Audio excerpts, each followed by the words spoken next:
वाचस्पति मिश्र जी, तो उनके चलते हुए मैं देख रहा था विद्वता कैसे परिलक्षित होती है, वाणी से एक एक शब्द कैसे निकलते हैं। तो मैंने सोचा कि वास्तव में माता पिता ने जब नामकरण किया होगा तो वाचस्पति क्यों रखा। तो मेरे ध्यान में आया कि इसीलिए रखा कि जो सबसे श्रेष्ठतम विद्वान होता है उसी का नाम तो वाचस्पति कहा जाता है, और जो श्रेष्ठ है, जो सबसे अच्छा वक्ता है, सुवक्ता जो है, उसको वाचस्पति कहा जाता है। बृहस्पति का भी नाम तो उसी रूप में देखा जाता है। तो अब साक्षात अगर बृहस्पति गुरु यहाँ पर विराजमान हो तो मंच तो शोभायमान होगा ही होगा, और उनके मुखारबिंदों से और कार्यक्रम की अध्यक्षता कर रहे हैं। अद्भुत है, दिव्य है, और कैसा सुखद संयोग है कि बगल में आदरणीय रंगनाथ, अब नारायण का दूसरा नाम ही रंगनाथ है। अब बताइए, नारायण भी है और बृहस्पति भी है, तो अब आप कल्पना ही कर लीजिए कि कैसा वातावरण होगा। और रंगनाथ जी यानी प्यार के देवता, न्यायमूर्ति भी रहे हो, भगवान तो न्याय करते ही करते हैं, और उस नाम के साथ न्याय करने वाले हमारे अतिथि हों तो मंच की गरिमा अपने आप बढ़ जाती है। और मुझको लगता है कि मैं हम लोगों ने बहुत सोच समझ के एक अपना बड़ा भाई बनाया। आज नहीं, वर्षों से मैं पार्षद था, मैं वार्ड से काम करता हुआ, बूथ से काम करता हुआ आगे बढ़ा। और जब मैं एक छोटे से क्षेत्र का पार्षद था तो हमारे पूरे लखनऊ के इंचार्ज हो, मुख्य नगर अधिकारी उस समय हुआ करते थे, आदरणीय दिवाकर त्रिपाठी जी। अब आप कल्पना करिए, दिवाकर जी, अगर भगवान सूर्य के 12 नाम आप लेंगे तो आदित्य प्रथम नाम, द्वितीय अंत दिवाकर, तृतीयं भास्करं प्रोक्तु, चतुर्थं प्रभाकरं, पंचम सहस्रासु, षष्ठम चतुर्लोचना, सप्तम हृदय, षष्ठम च गवावशो, नवम दिनकेतु, दशमम द्वादशकम, एकादशतई मूर्ति, द्वादशम सूर्यो च। और साक्षात अगर दिवाकर मंच पर विराजमान हो तो प्रकाश ही प्रकाश होगा। फिर तो आभा मंडल से भी, मंदिर ट्रस्ट के सचिव भी हैं, हमारे बड़े भाई भी हैं। मेरे को बहुत सुखद अनुभूति होती है। इनकी शालीनता, इनकी संजनता, इनकी कृति, इनके विचार, इनके आचरण, इनके व्यवहार, सब कुछ अद्भुत है। व्यक्ति केवल वाणी से नहीं, उसकी कृति, उसकी गाड़ी, उसके विचार, उसके हाव, उसके भाव, उसके व्यवहार, सब कुछ बोलते हैं। अगर सब कुछ बोलता हुआ आपको देखना है तो आदरणीय दिवाकर जी को देखिए, आपको सब कुछ दिख जाएगा। अद्भुत संयोग है, और कितना सुंदर है कि अगर सूर्य है तो चंद्र भी तो चाहिए, और फिर एक चंद्रकांत जी भी बैठे हुए हैं। तो सूर्य और चंद्र की जब तक मिलन नहीं होगा तो प्रकाश तो आएगा, लेकिन औषधि कैसे बनेगी। औषधि के लिए तो चंद्रमा की शीतलता बहुत आवश्यक है। मंदिर में मैं पहुंचा, धीरे से शीतलता के साथ एक आवाज आई, मुझको बहुत सुंदर लगा। इन्होंने कहा कि सूर्य ने कहा है, चंद्र संदेश लेकर के आया है, आपको कार्यक्रम में आना है। मैंने कहा मैं जरूर आऊंगा, सूर्य और चंद्र को कौन नकार सकता है, तो मैं कार्यक्रम में पहुंचूंगा। और कितना संयोग अच्छा है, आप कल्पना करिए, सूर्य को निकलने से पहले कौन आता है, सूर्य का सारथी कौन है, सूर्य के सारथी का नाम क्या है, अरुण है। और जब अरुण जी संचालन कर रहे हैं तो और सुखद संयोग बन जाता है। तो मंच ही कितना सुंदर है, कितना दिव्यतम स्वरूप है। और त्रिपुंडधारी यहाँ पर आप सब लोग विराजमान हो, बटुक बैठे हुए हो, वेद पाठी ब्राह्मण हो, वातावरण को अपने शब्दों और मंत्रों के माध्यम से गुंजायमान कर रहे हो, तो मैं समझता हूं कि अगर सबसे बड़ा भाग्यशाली कोई है तो मैं हूं, जो आप सबके दर्शन करने का मुझको सौभाग्य प्राप्त हो रहा है। मैं आपके सबके श्री चरणों में शीश झुका करके आपको बारंबार प्रणाम करता हूं, और भगवान हनुमान जी के श्री चरणों में प्रणाम करता हूं, बाबा नीम करोली के श्री चरणों में प्रणाम करता हूं, और इस दिव्यतम स्वरूप को प्रणाम करता हूं। और धन्यवाद करता हूं आदरणीय चंद्रकांत जी को, जिन्होंने मुझको इस सुखद अवसर पर पधारने का सुअवसर मुझको प्रदान किया है। रंगनाथ जी ने तो बड़ी सरलता और सज्जनता और शालीनता से कह दिया कि मैं वेद के बारे में नहीं जानता। मैं आपसे कहना चाहता हूं, वेद के बारे में जानना आसान बात नहीं है। वेद तो विद धातु से बना है, जिसका अर्थ होता है जानना। अगर आपको सब कुछ जानना है तो वेद के नजदीक पहुंचिए, वेद आपको सब कुछ बताएगा। वेद को जानने की जरूरत नहीं है, वेद तो अपने आप में सब कुछ जानता है। उसके पास पहुंच जाइए, आपको सब कुछ जना देगा, आपको ज्ञान की अनुभूति करा देगा, आपको संस्कृत सिखा देगा, आपको मार्ग बता देगा, आपको आचरण और व्यवहार और शालीनता का पाठ पढ़ा देगा, और इसीलिए मैं कहता हूं, अगर भारत की संस्कृति, भारत की सभ्यता, भारत का संस्कार, भारत का आचार, भारत की वाणी, भारत का विचार सब कुछ अद्भुत है, तो उसके सबके पीछे अगर कोई मूल है तो हमारे वेद हैं। अगर वेद ना होता तो ये सब कुछ होना असंभव था। इसलिए हमने कहा कि वेद के कारण से ही हमारे संस्कृति है, वेद के कारण से ही हमारा धर्म है, वेद से ही हमारा संस्कार है, वेद से ही मेरा आचरण है, वेद से ही हमारी अपनी सबकी चरित्र के बारे में जो हम लोग कहते हैं कि वृत्ति में संरक्षित वृत्ति में आती चा अचीड़ो वित्तता चीड़ा वित्त तो होता। ये जो हमने सीखा है वहीं तो संस्कार मिल रहा है। अभी आदरणीय आचार्य जी कह रहे थे, प्रोफेसर साहब कह रहे थे वसुधैव कुटुंबकम, कितना अद्भुत शब्द है। और कह रहे थे कि ये वेद केवल भारत नहीं बल्कि दुनिया का है। भारत तो विश्वगुरु के पद पर आसीन कैसे हुआ? इन्हीं वेदों के कारण से। हमारे ऋग्वेद, यजुर्वेद, सामवेद और अथर्ववेद, चारों वेदों की चर्चा जब चलती है, ऋग्वेद के 1028 सूक्तियों की चर्चा, 10 मंडलों में विभाजित हमारा ऋग्वेद, लोग पूछते हैं आज दुनिया के अंदर चले जाइए, दुनिया की सबसे बड़ी इंसाइक्लोपीडिया कौन सी है? तो विश्व कहेगा वेद है, जिसमें सब कुछ आपको प्राप्त होगा। और मैं कहता हूं ऑक्सफोर्ड यूनिवर्सिटी में जाइए, अभी अंग्रेजी की चर्चा कर रहे थे और मैं आपसे पूछता हूं, आप कल्पना करिए, जरा सोचिए, ये अंग्रेजी तो अंग्रेजी भाषा भारत में आगमन, मेघालय की शिक्षा नीति 1834 और तब से लेकर के अब तक, उसके पहले का भारत और उसके बाद का भारत, दोनों का जरा तुलनात्मक अध्ययन करिए तो आपको पता चलेगा मेरा कौन सा भारत विश्वगुरु के पद पर आसीन था।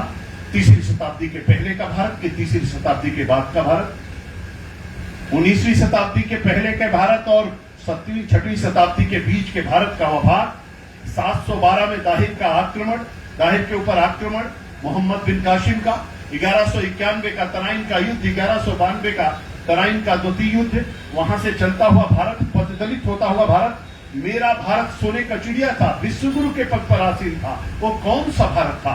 वो जब वेदों वाला भारत था तभी तो विश्वगुरु के पद पर आसीन था, तभी सोने का चिड़िया था। जब संस्कृत वाला भारत था, जब संस्कारों वाला भारत था, लोग कहते हैं भाषा का उद्गम कैसे हुआ? अरे भगवान शंकर ने 14 बार जब डमरू बजाया, पाणिनि की सूक्त आई, आयुड़ रिले के योग योच जब हमने सीखा, एक एक व्याकरण की जब व्याख्या हमने किया, जब उस भाव के साथ हम लोग आगे बढ़े तो लोगों ने कह दिया कि वर्ण वर्ण मिल गए, अक्षर बन जाएगा, अक्षर अक्षर मिलके शब्द बन जाएगा, शब्द शब्द मिलकर के वाक्य बन जाएगा, वाक्य वाक्य मिलकर के पद बन जाएगा, पद पद मिलकर के सोपान बन जाएगा, भावार्थ और सारांश आ जाएगा, फिर जीवन में क्रांति हो जाएगी और फिर आएगा इला और पिंगला का मिलन, तब सुषुम्ना को जागृत करेंगे, तब कपाट खुलेगा, त्रिनेत्र हमारा दिखेगा, ऊर्जा की प्राप्ति होगी, संपूर्ण सृष्टि से तदात्म होगा। और यही तो भारत की संस्कृति है। और उस भाव के साथ जब हम देखते हैं तब वेद क्या कहता है, ऋचाएं क्या कहती है, सूक्ति क्या कहती है, सार क्या कहता है? वहंति नद्याः श्वेमेवनाथा स्वयं न खादन्ति फलानि वृक्षा धाराधरो वर्षति नास्ति हेतो परोपकाराय सताम विभूत्या। भारत की संस्कृति कितनी उदात्त है, कितनी श्रेष्ठतम है। लोग सोचते हैं, लोगों के मन में कल्पना आती है, लोग विचार करते हैं। अभी यूनेस्को ने क्या कहा? अभी यूनेस्को ने कहा, दुनिया की सबसे बड़ी संस्था ने क्या कहा कि वेद दुनिया की सबसे बड़ी मौखिक और मानवता की सबसे बड़ी श्रेष्ठतम कृति अगर धरती पर कोई है तो वेद है। ये मैं नहीं कह रहा हूं, ये भारत नहीं कह रहा, यूनेस्को कह रहा। कब कहा? 7 नवंबर 2003 को अभी कहा है यूनेस्को ने, और वेद को वो श्रेष्ठतम स्थान प्रदान किया। अपने घर में वेद रख दीजिए। वेद है क्या? वेद सृष्टि है, वेद संपूर्ण संसार है, वेद में सब कुछ समाहित है, वेद ब्रह्मा का रचा हुआ सब कुछ है। अरे रखिए तो आप ऋग्वेद, यजुर्वेद, सामवेद को देखिए, आप अपने 6 शास्त्रों को देखिए, 18 पुराणों को देखिए, 108 उपनिषदों को देखिए, गीता को देखिए, रामायण को देखिए, महाभारत को देखिए। एक छोटी सी गीता पर पूरी दुनिया में शोध चल रहा है, पूरी दुनिया शोध कर रही है। 700 श्लोकों की हमारी गीता, परम पवित्र गीता। अभी मोदी जी जब अमेरिका गए और नीचे जब जहाज से उतर रहे थे तो अमेरिका के राष्ट्रपति उस समय कौन थे? Barack Obama. 2015 की घटना है। जब नीचे उतरे तो बराक ओबामा अंग्रेजी भूल गए, गुजराती बोलने लगे और मोदी जी से हाथ मिलाते हुए कहा केम छू। मोदी जी ने कहा मधामा छू। आगे बढ़े तो वहां का जो विदेश मंत्री था वो अंग्रेजी भूल गया, हिंदी बोलने लगा। सबका साथ सबका विकास का नारा देने लगा। मोदी जी ने ओबामा से कहा ओबामा आप बहुत कुछ पढ़े हो, जरा मेरी गीता पढ़ो। गीता लेकर के गए थे और ओबामा को गीता भेंट किया। उन्होंने कहा मेरी गीता पढ़ो, आपको ज्ञान की और वृद्धि हो जाएगी। अद्भुत है, दिव्य है, कैसा स्वरूप है। लोग कहते हैं हमको तबला चाहिए, हमको हारमोनियम चाहिए, हमको ढोल चाहिए, हमको मजीरा चाहिए। अरे मैं कहता हूं क्यों ढोल मजीरा हारमोनियम के चक्कर में पड़े हो? अरे संस्कृत का एक श्लोक पढ़ो, सारी ध्वनि आपको उसमें मिल जाएगी, सारे पाठ आपको मिल जाएंगे। संस्कृत तो एक ऐसी भाषा है कि आप एक श्लोक पढ़ते हो तो पूरे रोंगटे खड़े हो जाते हैं। देवता भी कहते हैं कि अगर हमको आने का और अवतरित होने का अवसर मिले तो भारत की धरा चाहिए। गायन्ति देवा किल गीत कहानी धन्य स्तुति भारत भू विभागे। कैसा सुखद संयोग है। हम गोमती, आज गंगा गोमती के तट पर विराजमान है। लोग कहते हैं दुनिया में बहुत सारी नदियां बहती हैं, लेकिन किसी नदी का, किसी तालाब का पानी भर करके रख दीजिए, 10 दिन बाद पानी सूख जाएगा या तो कीड़ा पड़ जाएगा। लेकिन गंगा मैया का पानी चाहे गंगोत्री में भर लो, चाहे हरिद्वार में भर लो, चाहे कानपुर में भर लो, चाहे प्रयागराज में भर लो, चाहे वाराणसी में भर लो, चाहे पटना में भर लो, चाहे हुगली में भर लो, कभी सूखता नहीं और कभी कीड़े नहीं पड़ते। लोग सोचते होंगे, लोग सृष्टि के बारे में कल्पना करते होंगे, लेकिन मैं आप सभी विद्वत जन के श्री चरणों में प्रणाम करता हूं, निवेदित करना चाहता हूं कि वास्तव में आप उस सुखद संयोग के सहभागी हैं जो भगवान सूर्य के साक्षात प्रकाश की वो पुंज आपको प्राप्त हो रहा है। और लोग कहते हैं कि भगवान सूर्य जब निकलते हैं तो उनकी ध्वनि कैसी होती है, तो ऐसा विद्वत जनों का मत है कि ओम के उच्चारण से सूर्य का आगमन होता है। ओम क्या है? ओम ही तो सृष्टि की संपूर्ण विधा का वह समागम है जिसमें सब कुछ समाहित है। मैं समझता हूं कि मोदी जी और योगी जी, अभी हमारे आदरणीय संस्कृत संस्थान के अध्यक्ष यहाँ पर विराजमान हैं, इन्होंने बहुत अच्छी कोशिश किया। अब की बार के बजट में बहुत अच्छा प्राविधान भी हुआ है। इतना सुंदर काम होने जा रहा, चिंता मत करना। भारत की संस्कृति, भारत की सभ्यता, भारत का संस्कार, भारत का अध्यात्म, भारत का वाणी, भारत का विचार, कोई माई का लाल नष्ट नहीं कर सकता है। किसी के अंदर ताकत नहीं है। पथदलित कर सकता है, पथदलित कर सकता है, कोशिश कर सकता है। अगर कर सकते तो इतने वर्षों तक लोगों ने राज किया, कर लिए होते, तब नहीं कर पाए, आप क्या कर पाएंगे? और इसलिए आज मोदी के राज में और योगी के राज में कोई सोचेगा तो निश्चित रूप से संस्कृति भी, संस्कार भी, धर्म भी, विचार भी, अध्यात्म भी प्राथमिकता पर होगा। इसीलिए तो मेरी अयोध्या मुझको वापस मिल गई।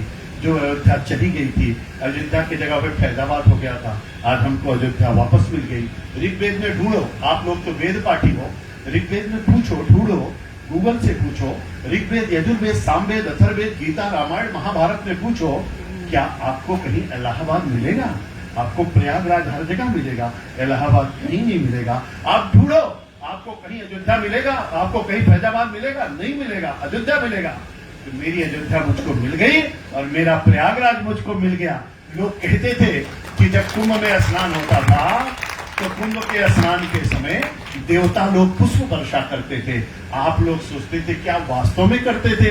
आज आपने देखा होगा योगी और मोदी के राज में पुष्प वर्षा हो रही है। अब संगम पे स्नान हो रहा है, हेलीकॉप्टर पुष्प वर्षा कर रहा है, अब कांवरिया चल रहा है तो डीजे भी बज रहा है, गायन भी हो रहा है और पुष्प वर्षा भी हो रही है। सब कुछ बदल रहा है तेजी के साथ। लोग कहते थे अयोध्या में भगवान राम का मंदिर कैसे बनेगा?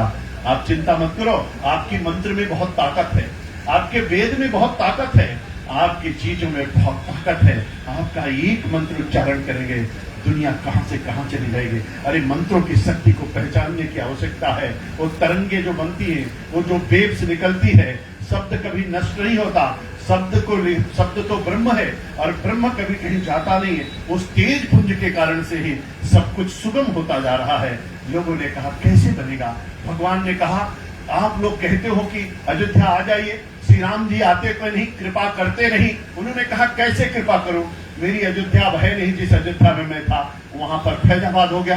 तो महाराज जी ने कहा, योगी जी ने कहा, प्रभु आप चिंता मत करिए, मैं जल्दी ही उसको अयोध्या करता हूं। जब अयोध्या हो गई तो भगवान ने दूसरा संदेश भेजा। आप कहते हो कि मैं आ जाऊं, मैं कैसे आऊं? जब मैं लंका से आया था तो मैं पुष्पक विमान से आया था, विमान है नहीं, मैं आऊं तो कैसे आऊं? उन्होंने कहा चिंता मत करिए, मैं अपना हेलीकॉप्टर आपका दिया हुआ भेज रहा हूं। भगवान राम हेलीकॉप्टर से आ गए। उन्होंने कहा मैं कैसे आऊं? जब मैं आया था तो दिया बहुत जलाए गए थे, स्वागत बहुत हुआ था, अब वहां दिया जलता नहीं।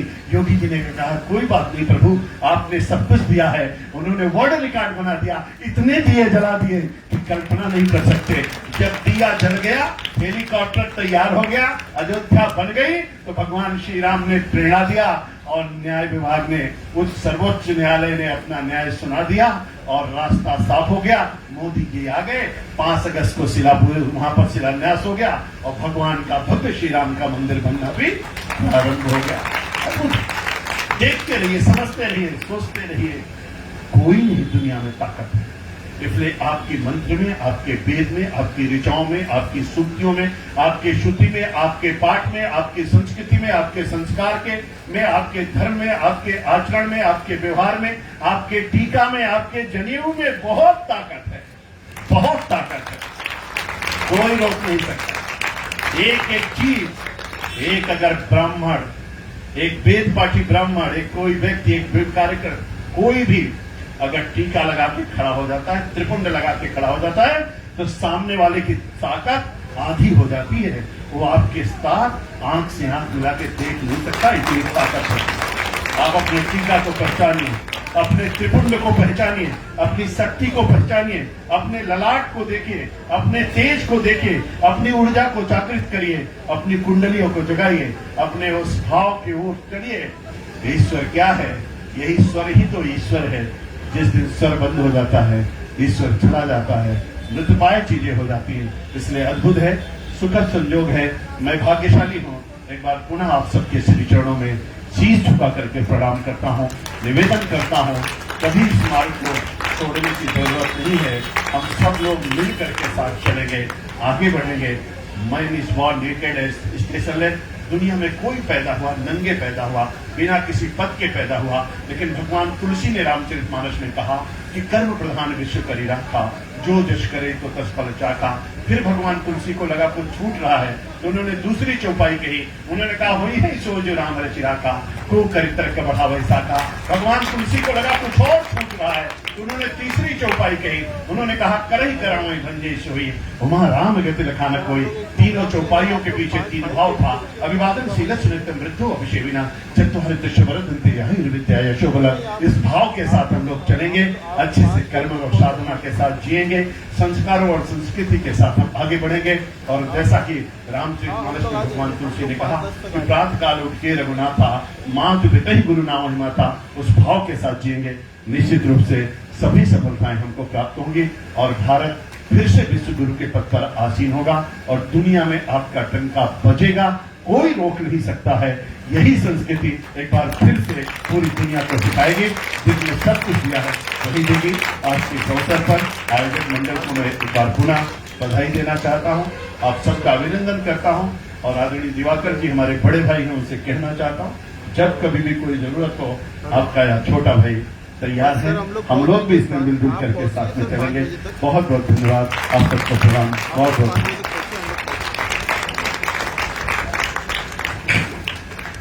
बहुत बहुत धन्यवाद माननीय मंत्री जी, आपकी ओजस्वितापूर्ण